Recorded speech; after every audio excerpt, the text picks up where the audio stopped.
Light क्या है light? क्या लाइट सिर्फ ऑब्जेक्ट्स को देखने का सोर्स है? If I talk normally then बहुत से लोगों के लिए लाइट सिर्फ देखने और एक डार्क रूम या डार्क प्लेस में रोशनी को प्रोवाइड करने के काम आती है। बिल्कुल भी नहीं।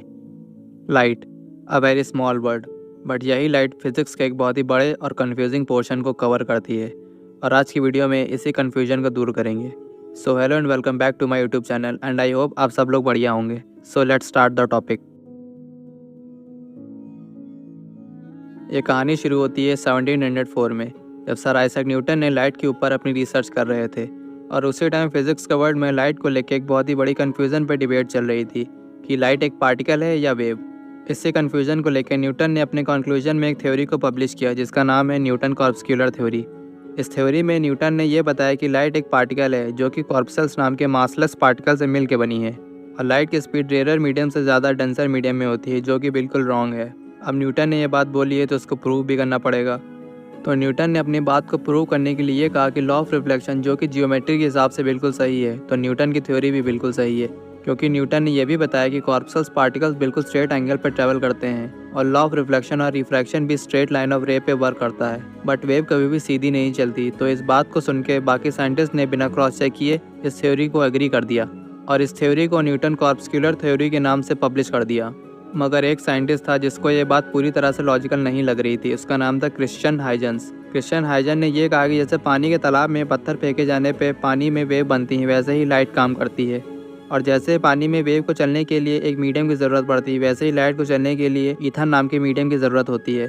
और रही बात लॉ ऑफ रिफ्लेक्शन की, तो वेव रिफ्लेक्ट भी होती है और रिफ्रैक्ट भी, क्योंकि हर वेव का वेव फ्रंट एक नई वेव को प्रोड्यूस करता है, जो कि बिल्कुल लॉजिकल बात थी।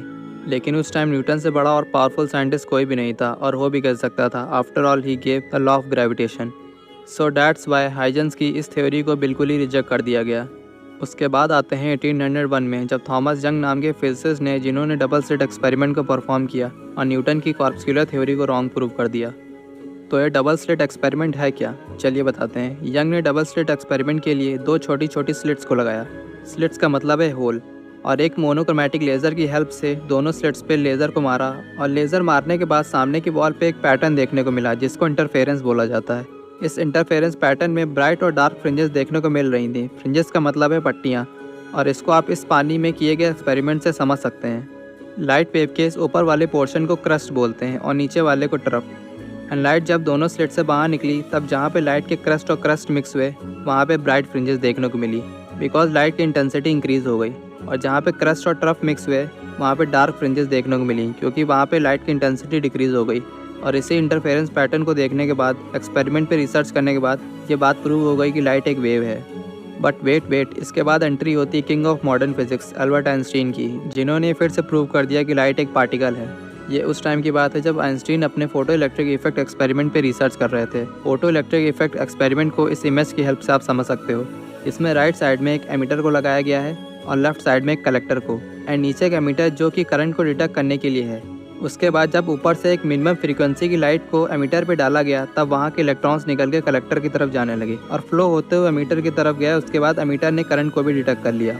इसका मतलब लाइट एक पार्टिकल की तरह काम कर रही थी। आइंस्टीन ने इसके अलावा और भी रीजंस बताए लाइट के पार्टिकल होने के लिए। फर्स्ट रीज़न, लाइट अगर वेव होती तो लाइट की वजह से एमिटर पे प्रेशर पड़ने के बाद इलेक्ट्रॉन्स की एनर्जी धीरे धीरे बढ़ती, और एक बार इलेक्ट्रॉन्स के पास सफिशिएंट एनर्जी आ जाती, उसके बाद इलेक्ट्रॉन्स कलेक्टर की तरफ जाने लगते। बट इस एक्सपेरिमेंट के प्रोसेस में जैसे ही लाइट एमिटर पे पड़ी, उसके इमीडिएटली ही इलेक्ट्रॉन्स कलेक्टर की तरफ जाने लगे। सेकेंड रीज़न, अगर लाइट की इंटेंसिटी को बढ़ा दिया जाए, तब इलेक्ट्रॉन्स की एमिटर से कलेक्टर की तरफ जाने की स्पीड इंक्रीज हो जानी चाहिए, बट ऐसा भी नहीं हुआ, क्योंकि एमिटर पे जो करंट डिटेक्ट हो रहा था वो लाइट की इंटेंसिटी की वजह से नहीं, फ्रीक्वेंसी की वजह से वो डिटेक्ट हो रहा था। इस एक्सपेरिमेंट के बाद फिर से कन्फ्यूजन होने लगी साइंटिस्ट के बीच लाइट की नेचर को लेके, क्योंकि आइंस्टीन भी अपनी जगह सही थे और यंग भी। उसके बाद एक नए टर्म को सबके सामने रखा गया, डुअलिटी ऑफ लाइट। इसका मतलब लाइट के दो नेचर होते हैं, वेव भी और पार्टिकल भी, और लाइट कब वेव नेचर शो करेगी और कब पार्टिकल नेचर, ये कंडीशंस पे अप्लाई होता है, क्योंकि कुछ से कंडीशन में लाइट वेव की तरह बिहेव करती है और कुछ में पार्टिकल की तरह।